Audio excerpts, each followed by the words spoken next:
Kematian Brigadir Nopriansyah Yosua Huta Barat alias Brigadir J menjadi headline di berbagai platform pemberitaan.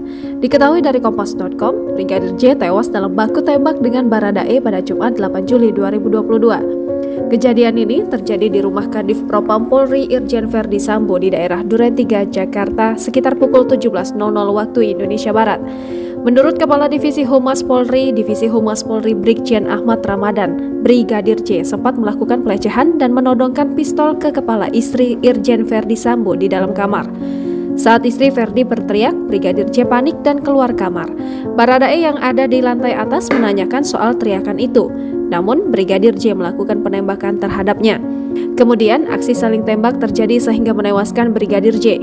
Dilansir dari tribunnewsmaker.com, kepergian Brigadir J tentu meninggalkan duka mendalam bagi keluarganya. Potret pilu adik Brigadir J saat mengawal jenazah kakaknya sempat beredar di media sosial. Adik Brigadir J itu bernama LL Huta Barat. Dia juga berprofesi sebagai polisi, pangkatnya Brigadir Polisi 2. Bintara muda ini sehari-hari bertugas di Yanma Mabes Polri.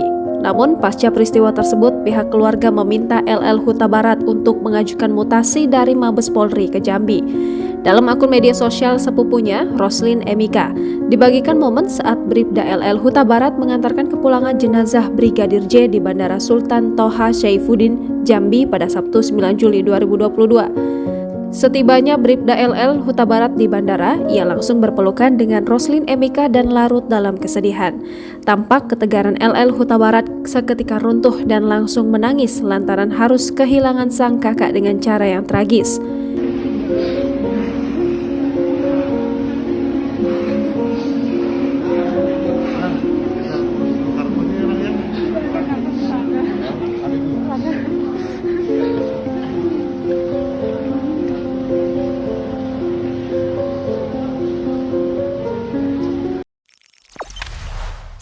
Jangan lupa subscribe, share, komen, dan like ya!